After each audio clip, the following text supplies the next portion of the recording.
Good morning बच्चों। आशा है आप सब स्वस्थ होंगे और ये टेली क्लासेस का लाभ उठा रहे होंगे। तो बच्चों, पिछले ज्योग्राफी क्लास में आपने प्राइमरी एक्टिविटीज़ पढ़ा। प्राइमरी एक्टिविटीज़ वो एक्टिविटीज़ हैं जिससे कि लोग डायरेक्टली नेचुरल रिसोर्सेज से ही अपनी इकोनॉमिक एक्टिविटीज़ को गेन करते हैं। डायरेक्टली वो इन्वॉल्व होते हैं नेचुरल रिसोर्सेज को एक्सट्रैक्ट करने के लिए प्राइमरी एक्टिविटीज़ में। और ये नेक्स्ट लेसन है हमारा सेकेंडरी एक्टिविटीज़। सेकेंडरी एक्टिविटीज़ में जो प्रोडक्ट हमको प्राइमरी एक्टिविटीज़ से मिलता है उसको सेकेंडरी एक्टिविटीज़ ट्रांसफॉर्म करके उसको मोर वैल्यूएबल प्रोडक्ट्स में चेंज कर देता है। कैसे चेंज कर देता है? सेकेंडरी एक्टिविटीज़ जो है they convert materials obtained from primary activities into more valuable finished goods. For example, cotton है, प्राइमरी एक्टिविटी से एग्रीकल्चर से मिलता है कॉटन, लेकिन जब वो कॉटन को हम यार्न बना देते हैं, उसका धागा बना देते हैं, तब वो धागा जो है वो मोर वैल्यूएबल है और वो कई सारे प्रोडक्ट्स में उसका यूज़ होता है। उसी तरह से ओर्स हैं, आयरन है, अगर हम उसको स्टील में कन्वर्ट कर दें तो बहुत सारे मशीन्स को बनाने के लिए उसका यूज़ होता है। तो इस तरह से सेकेंडरी एक्टिविटीज़ जो हैं वो प्राइमरी प्रोडक्ट्स को मोर वैल्यूएबल बनाती हैं, उनका ट्रांसफॉर्मेशन करके, उनका रूप परिवर्तित करके उनको और ज़्यादा वैल्यूएबल गुड्स में कन्वर्ट कर देती हैं। तो इस तरह से सेकेंडरी एक्टिविटीज़ किससे रिलेटेड है? ये ज़्यादातर रिलेटेड है मैन्युफैक्चरिंग से, प्रोसेसिंग से और कंस्ट्रक्शन से। तो बच्चों, नेक्स्ट हमारा टॉपिक है मैन्युफैक्चरिंग।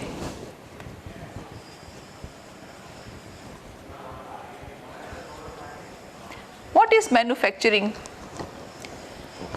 अभी मैंने बताया आपको सेकेंडरी एक्टिविटीज प्राइमरी प्रोडक्ट्स को ट्रांसफॉर्म करती है, लेकिन वो ट्रांसफॉर्मेशन होता कैसे है? Through manufacturing. That transformation is obtained through manufacturing. उसको ट्रांसफॉर्म करता है मैन्युफैक्चरिंग इंडस्ट्रीज़ के थ्रू। इंडस्ट्रीज़ के थ्रू प्राइमरी प्रोडक्ट्स को ट्रांसफॉर्म किया जाता है, मटेरियल्स जो हम ऑब्टेन करते हैं। और इसमें मैन्युफैक्चरिंग में वो सारी चीज़ें आती हैं जो मशीन से बनाई जाती हैं या फिर हाथ से बनाई जाती हैं। पुराने समय में जब मशीन्स नहीं थी तो प्रोडक्ट्स जो है वो हाथ से बनते थे, हाथ से लोग बनाते थे, लेकिन जब से मशीन आ गई हैं तो मैन्युफैक्चरिंग का काम मशीन के थ्रू होने लगा है। और ये मैन्युफैक्चरिंग अभी भी बहुत सारे जैसे कि अफ्रीका के कंट्रीज़ में ये still they are doing manufacturing through their hands. अभी भी प्रिमिटिव सोसाइटीज़ जो है वो मैन्युफैक्चरिंग का काम अपने हाथ से ही कर रही हैं, लेकिन अभी मॉडर्न टेक्नोलॉजीज़ बहुत सारी आ गई हैं और बहुत सारे मॉडर्न मशीन्स आ गए हैं, इंडस्ट्रीज़ आ गई हैं, इंडस्ट्रीज सेटअप हो गई हैं। तो बहुत सारे मॉडर्न टेक्नोलॉजीज़ हैं और मॉडर्न मैन्युफैक्चरिंग जो है इसका कुछ स्पेशल कैरेक्टरिस्टिक्स हैं, जैसे कि इसमें लार्ज कैपिटल इन्वेस्टमेंट होता है, बहुत ज़्यादा पूंजी निवेश किया जाता है, इसमें स्किल्ड लेबर्स लगते हैं जो कि अपने काम में माहिर होते हैं, कुशल होते हैं, कुशल श्रमिकों की आवश्यकता होती है। और इसके साथ ही साथ इसमें कह सकते हैं कि रॉ मटेरियल्स की ज़रूरत होती है, एक अच्छा ऑर्गेनाइजेशन का ज़रूरत होता है, तो पावर का ज़रूरत होता है, इलेक्ट्रिसिटी सप्लाई इसमें बहुत ज़्यादा चाहिए। तो मॉडर्न जो मैन्युफैक्चरिंग है उसके क्या कैरेक्टरिस्टिक्स हैं इसको अब हम देखेंगे।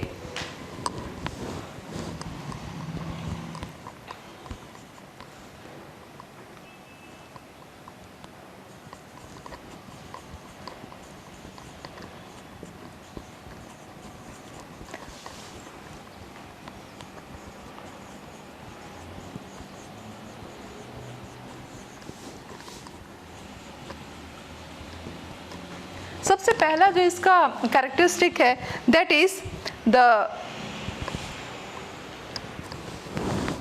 Specialisation of labour.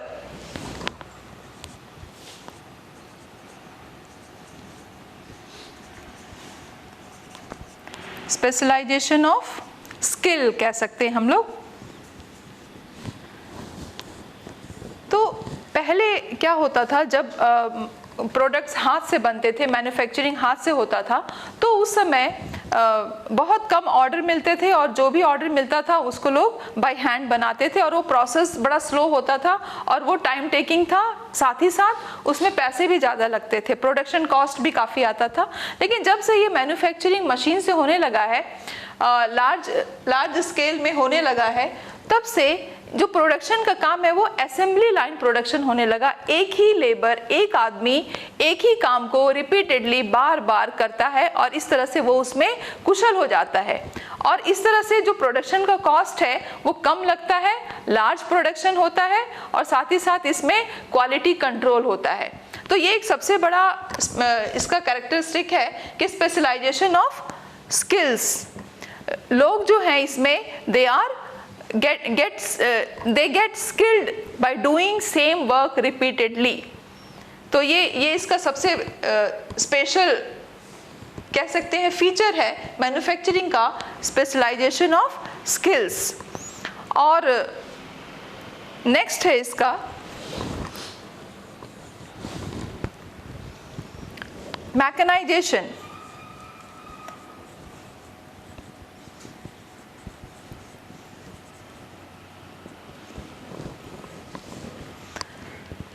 मैकेनाइजेशन क्या है? मॉडर्न मैन्युफैक्चरिंग जो है वो they use gadgets to accomplish task. जो भी काम करते हैं वो गैजेट्स से होता है। गैजेट्स क्या है? मशीन्स हैं। जो भी काम किया जाता है इसमें मशीन से किया जाता है। और अब आज के ज़माने में एक नया टर्म आया है automation. Automation is doing, machine को ह्यूमन के दिमाग की ज़रूरत नहीं होती है, मशीन को उस तरह से तैयार किया जाता है कि वो सभी काम खुद ही करे, ऑटोमेटिक वो करता जाए। और आज के ज़माने में कंप्यूटर इतना ज़्यादा एडवांस हो गया है, कंप्यूटर टेक्नोलॉजी इतनी एडवांस हो गई है कि पूरे वर्ल्ड में हमको मशीन ऐसी भी देखने को मिल रही हैं जो कि जिसमें कि थिंकिंग कैपेबिलिटी भी है। ऐसे भी मशीन्स डेवलप किए गए हैं जो कि अपने से खुद सोच करके अपना काम को वो अकम्प्लिश करता है। तो ये एक दूसरा कैरेक्टरिस्टिक्स है मैकेनाइजेशन। और थर्ड है टेक्नोलॉजिकल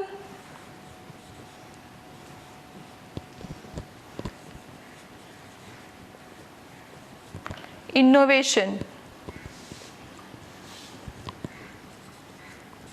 ये क्या है technological innovation? Technological innovation through research and development जो मशीन्स हैं उनको ज़्यादा से ज़्यादा, जो फैक्ट्री हैं, देखिए फैक्ट्री बहुत ज़्यादा पॉल्यूशन को क्रिएट करता है, तो ये पॉल्यूशन को कम करने के लिए टेक्नोलॉजिकल इनोवेशंस होते जा रहे हैं। रिसर्च एंड डेवलपमेंट होता जा रहा है कि कैसे मशीन कम से कम पॉल्यूशन करे, कम से कम वेस्ट को वो प्रोड्यूस करें। इसके साथ ही साथ जो फैक्ट्रीज का जो वेस्ट निकलता है उसको हम कैसे डिस्पोज करें और क्वालिटी को कंट्रोल करें। ये सारी चीज़ें जो है वो टेक्नोलॉजिकल इनोवेशन में है। ये भी मॉडर्न मैन्युफैक्चरिंग का एक बहुत बड़ा इसका कह सकते हैं हम लक्षण है कि इसमें इन सब चीज़ों पे भी ध्यान दिया जाता है, टेक्निकल इनोवेशंस पे भी ध्यान दिया जाता है ताकि पॉल्यूशन कम हो, वेस्ट जो है वो उसको हम ठीक से डिस्पोज कर सकें, क्वालिटी कंट्रोल किया जा सके और इसके साथ ही साथ एफिशिएंट काम हो, जो काम हो वो बहुत अच्छा हो, कम समय पे हो और कम कॉस्ट पे हो। ये सारे इसके कैरेक्टरिस्टिक्स हैं। और देखते हैं हम fourth,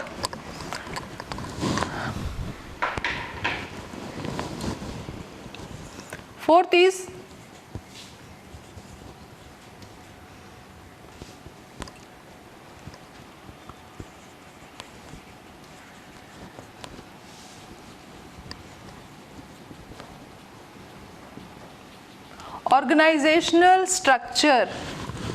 organizational structure and stratification।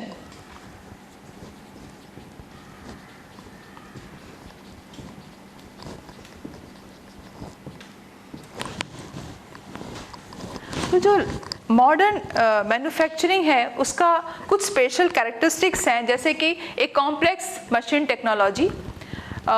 जो भी इंडस्ट्रीज़ हैं उसमें मशीन्स से ही सारा काम होता है, तो बड़ा ही कॉम्प्लेक्स उनका काम होता है, बहुत बड़ी बड़ी मशीन्स उसमें लगी होती हैं कोई भी इंडस्ट्री को के काम को कंप्लीट करने के लिए। और दूसरा है इसमें डिवीज़न ऑफ लेबर, एक्सट्रीमली जो हाई रैंक से डिवीज़न होता है इसमें लेबर का काम का बंटवारा होता है, और स्किल्ड लेबर इसमें लगते हैं, ये भी एक इनका कैरेक्टरिस्टिक्स है। देन वास्ट कैपिटल, बहुत सारा इसमें पूंजी का निवेश किया जाता है मॉडर्न मैन्युफैक्चरिंग में। देन बहुत बड़ा ऑर्गेनाइजेशन होता है, काफ़ी बड़ा ऑर्गेनाइजेशन है इसमें। Then executive bureaucracy, executive bureaucracy क्या है, इसमें अधिकारियों का अलग अलग वर्ग होता है, ऊपर से लेकर नीचे तक अलग अलग स्तर के अधिकारी लगे होते हैं काम को अच्छी तरह से निपटाने के लिए, ताकि कि काम मैन्युफैक्चरिंग का काम अच्छे से हो सके। और एक इसका कैरेक्टरिस्टिक है वो ये है कि uneven distribution on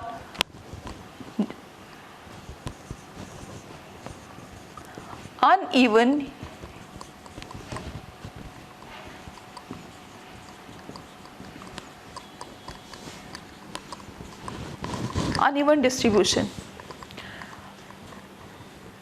modern manufacturing जो मॉडर्न इंडस्ट्रीज़ हैं, हम देखते हैं तो ये पाते हैं कि वर्ल्ड में सिर्फ 10% लैंड एरिया में ही इंडस्ट्री सेटअप की गई हैं, और इसमें लोगों को लेकिन रोज़गार बहुत ज़्यादा मिलता है। अगर हम एग्रीकल्चर से इसको कंपेयर करते हैं तो जहाँ 2.5 स्क्वायर किलोमीटर लैंड में अमेरिका का कॉर्न का जो उसका एग्रीकल्चर लैंड है उसमें सिर्फ 10 to 20 लोग ही लगे होते हैं, और उस 10 to 20 लोगों का काम में सिर्फ 100 या 50 परिवार ही पल पाता है। लेकिन अगर उस जगह पर इंडस्ट्रीज़ को सेटअप किया जाए तो कितनी सारी इंडस्ट्रीज़ को हम इंटीग्रेटेड इंडस्ट्रीज़ को वहाँ पे हम सेटअप कर सकते हैं, और वो थाउजेंड्स के करीब लोगों को वहाँ पे रोज़गार मिल सकता है। तो इस तरह हम देखते हैं कि बहुत ज़्यादा जो डेवलप्ड कंट्रीज़ हैं वहाँ पर ही इंडस्ट्रीज़ ज़्यादा हैं, और जितने भी डेवलपिंग कंट्रीज़ हैं वहाँ पे इंडस्ट्रीज़ कम हैं। और इसके साथ ही साथ इंडस्ट्रीज़ जो हैं वो ज़्यादा लोगों को रोज़गार देने में सक्षम हैं अगर हम उसको कंपेयर करते हैं एग्रीकल्चर से। तो नेक्स्ट जो हमारा टॉपिक है वो है what are the factors that influence the location of industries.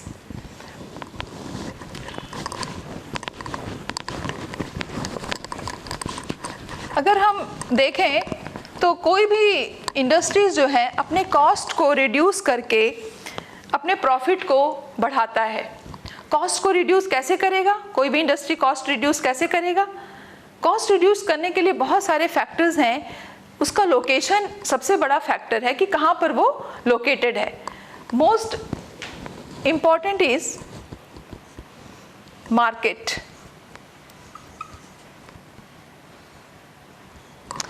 Sorry, access to market.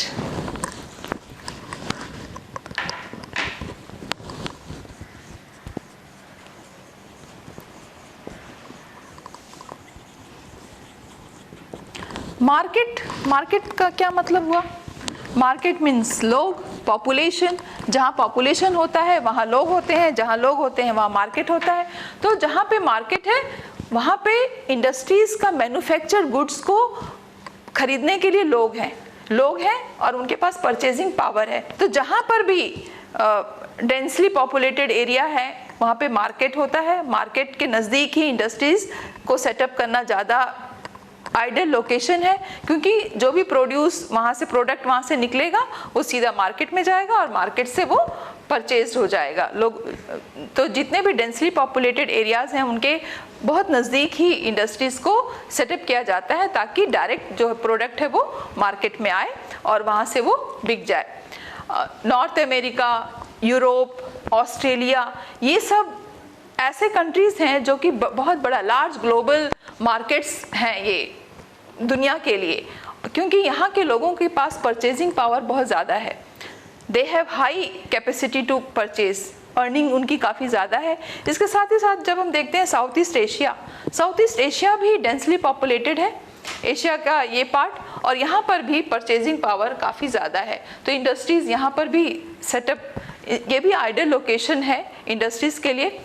लेकिन खाली लोग और मार्केट यही देखकर इंडस्ट्री सेटअप नहीं होती हैं। कुछ इंडस्ट्रीज ऐसे भी हैं जिसका कि ग्लोबल मार्केट है, पूरे वर्ल्ड में उनका मार्केट है। जैसे कि बोल सकते हैं एयरक्राफ्ट, मैन्युफैक्चरिंग ऑफ एयरक्राफ्ट, ये ग्लोबल मार्केट है, ये किसी फैक्टर से इफेक्टेड नहीं होता है।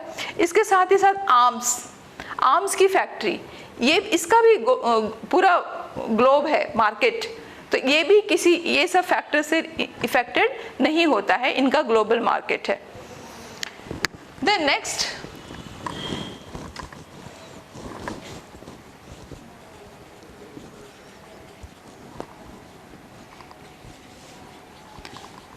factors influencing the location of industries.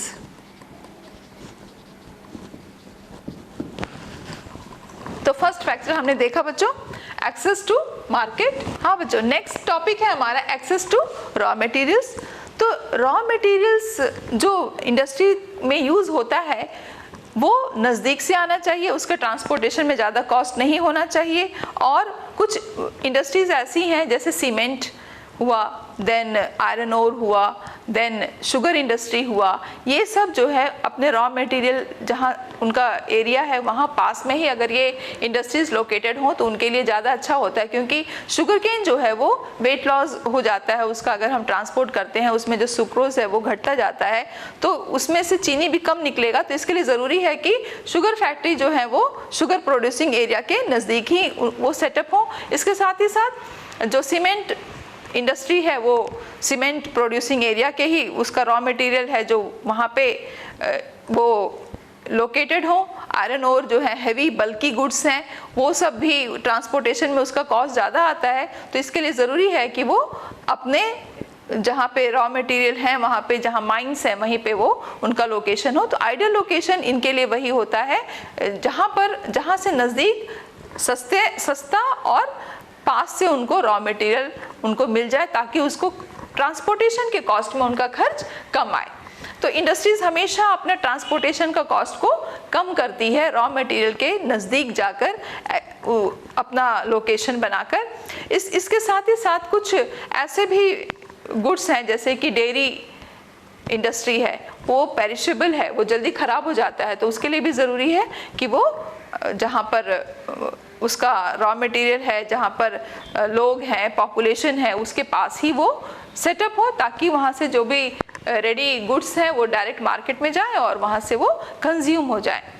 Milk supply जहाँ हो रहा है उसके नज़दीक ही ये आइडियल लोकेशन होता है एग्रो बेस्ड इंडस्ट्रीज को सेटअप करने का। तो नेक्स्ट हम देखते हैं इसमें एक्सेस टू लेबर।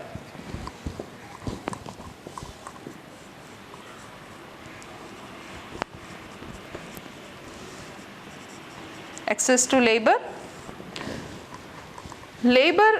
स्किल्ड होने चाहिए और सस्ते होने चाहिए, तभी जो प्रोड्यूस्ड जो हमारा सामान है वो सस्ता होगा, उसमें कॉस्ट हम कम कर सकते हैं। तो स्किल्ड एंड चीप लेबर जहाँ से हमें मिले इंडस्ट्री वहाँ पर भी सेटअप होती है। और कुछ इंडस्ट्रीज को अभी भी स्किल्ड लेबर्स की आवश्यकता पड़ती है, कुछ सेमी स्किल्ड और कुछ अनस्किल्ड लेबर से भी काम चलाते हैं, कुछ इंडस्ट्रीज ऐसी होती हैं। तो ये भी बहुत एक इम्पॉर्टेंट फैक्टर है लेबर सप्लाई, कि जहाँ से हमें स्किल्ड लेबर मिल रहा है, सस्ता लेबर मिल रहा है, इंडस्ट्रीज का लोकेशन वहाँ पे होता है। जैसे चाइना एक अच्छा एक एग्जाम्पल है, वहाँ पे बहुत सारी इंडस्ट्री सेटअप हो सकती है। एशिया में इंडिया एक अच्छा एग्जाम्पल है, यहाँ पे स्किल्ड लर्नर्ड लोग मिल जाते हैं और सस्ते में मिल जाते हैं, इसलिए बहुत सारे फॉरेन जो इंडस्ट्रीज़ हैं, फॉरेन कंपनीज़ हैं, वो इंडिया में आके इन्वेस्ट करना चाहती हैं। तो नेक्स्ट हम देखते हैं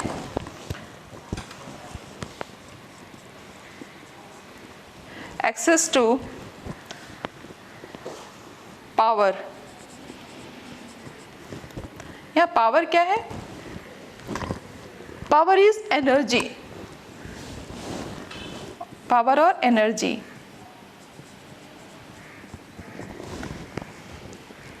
फैक्ट्रीज को रन करने के लिए बहुत ज़्यादा पावर की आवश्यकता होती है, इलेक्ट्रिसिटी की आवश्यकता होती है। तो ऐसे इंडस्ट्रीज़ जैसे कि एल्युमिनियम इंडस्ट्री है या फिर जो बहुत हैवी मशीन्स हैं उनको चलाना है, उसके लिए बहुत ज़्यादा पावर कंज्यूम होता है। तो ये जो है वो हाइड्रो इलेक्ट्रिसिटी पावर के नज़दीक ही सेटअप होते हैं ताकि उनको सस्ता बिजली मिल सके, वहाँ से आराम से उनको सस्ता बिजली मिल सकते। पहले जो था वो कोल जला करके इलेक्ट्रिसिटी प्रोड्यूस होता था और उस पर बहुत सारी इंडस्ट्रीज सेटअप होती थी। लेकिन आजकल पेट्रोलियम एनर्जी और हाइड्रो इलेक्ट्रिसिटी एनर्जी पे ज़्यादा जोर दिया जा रहा है क्योंकि ये पॉल्यूशन को कम कर रही हैं।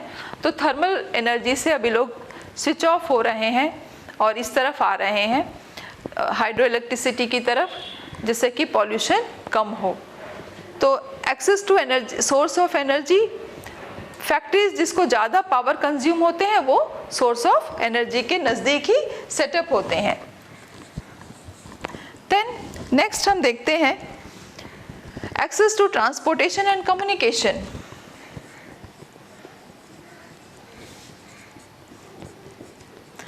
ट्रांसपोर्टेशन, जो फैक्ट्री से रेडी गुड्स हैं, जो प्रोडक्ट है वो मार्केट तक पहुंचाने के लिए एक अच्छा ट्रांसपोर्टेशन का लिंक होना बहुत ज़रूरी है। चाहे वो रेलवे हो, चाहे वो हमारा नेशनल हाईवेज़ हो, उसके नज़दीक फैक्ट्री का सेटअप होना ज़रूरी है ताकि जो भी प्रोडक्ट हमारे फैक्ट्री से निकले वो डायरेक्ट मार्केट तक जाए जहां वो कस्टमर्स उसको खरीद सकें। तो ये बहुत ज़रूरी है। वेस्टर्न यूरोप में, नॉर्थ अमेरिका में बहुत ज़्यादा हाईली डेवलप्ड ट्रांसपोर्टेशन सिस्टम है। उनका जो रोड नेटवर्क है वो बहुत ही अच्छा है, जहाँ से बहुत स्पीडी वहाँ ट्रांसपोर्ट होता है फैक्ट्री का प्रोडक्ट मार्केट में। एक और है communication, access to transportation and communication facilities. Communication क्या है? Communication is also an important for the exchange of information, exchange of management के लिए ज़रूरी है कि इंफॉर्मेशन टेक्नोलॉजी भी बहुत अच्छा हो, कम्युनिकेशन फैसिलिटीज़ भी अच्छी हो, नेटवर्क वहाँ पे अच्छा मिले ताकि वो जो भी कम्युनिकेट करना चाहते हैं वो कम्युनिकेट कर सकें दूसरों को। एक और है इसमें गवर्नमेंट पॉलिसी। गवर्नमेंट पॉलिसी कैसी होनी चाहिए?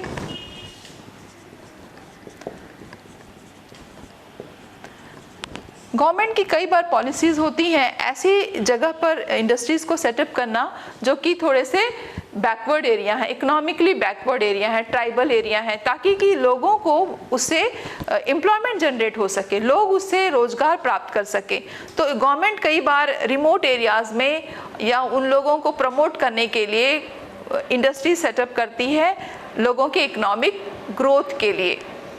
इकोनॉमिक डेवलपमेंट का जो ग्रोथ है उसको बैलेंस करने के लिए भी गवर्नमेंट जो है वो इकोनॉमिकली बैकवर्ड एरियाज़ में इंडस्ट्रीज़ को सेटअप करने के लिए प्रोत्साहित करती है, लोगों को, इंडस्ट्रियल्स को प्रोत्साहित करती है कि वहाँ पर इंडस्ट्री सेटअप करें।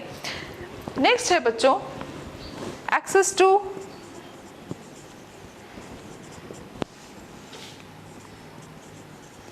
एग्लोमरेशन।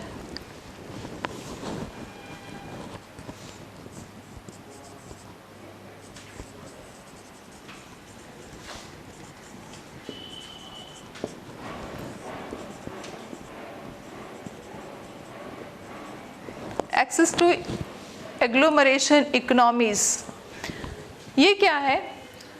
कई बार एक इंडस्ट्री जो है, मेन इंडस्ट्री, लीडिंग इंडस्ट्री के आसपास बहुत सारे छोटे छोटे इंडस्ट्रीज और आके क्लस्टर बन जाते हैं, सेटअप हो जाते हैं। क्यों सेटअप हो जाते हैं? ताकि उनको ये लीडिंग इंडस्ट्री से फ़ायदा हो, इंडस्ट्री का लोकेशन से फ़ायदा हो उनको। बहुत जैसे ट्रांसपोर्टेशन का नेटवर्क वहाँ पे अच्छा होता है, जिसकी वजह से वहाँ पे बहुत सारे इंडस्ट्रीज आ जाती हैं और इसके साथ ही साथ वो लीडिंग इंडस्ट्री का जो भी फ़ायदा है, जो भी प्रोडक्ट है या फिर रॉ मटेरियल है, इनको भी आसानी से मिल सकता है। तो इस तरह से कई बार ऐसे भी एग्लोमरेशन इकोनॉमीज़ भी सेटअप होती हैं। इंडस्ट्रीज़ वहाँ पर भी जाकर अपना लोकेशन बनाना पसंद करते हैं जहाँ पे ऑलरेडी एक इंडस्ट्री अच्छे से फल फूल रही है, ताकि उसको सारी चीज़ें वहाँ पर आसानी से मिल रहा है। तो वो जो एक्सेसिबिलिटी है उसकी वजह से जाकर के और दूसरी इंडस्ट्रीज भी वहाँ पर सेटअप हो जाते हैं। तो ये था बच्चों, ये सारा चीज़ है कोई भी इंडस्ट्रीज के लोकेशन के लिए आइडल लोकेशन। इंडस्ट्रीज जब भी सेटअप होती हैं तो ये सब चीज़ों को ध्यान में रखते हुए भी कहीं पर भी इंडस्ट्रीज को लोकेट किया जाता है ताकि उसके प्रोडक्शन में कॉस्ट कम आए और उसका प्रॉफिट ज़्यादा हो। तो बच्चों अभी आपने देखा factors that influence the location of any industry. एक इंडस्ट्री है फुटलूज इंडस्ट्री। फुटलूज इंडस्ट्री क्या इंडस्ट्री है? In a general term it is an industry that can be placed and located at any location without effect from factors such as resources or transport।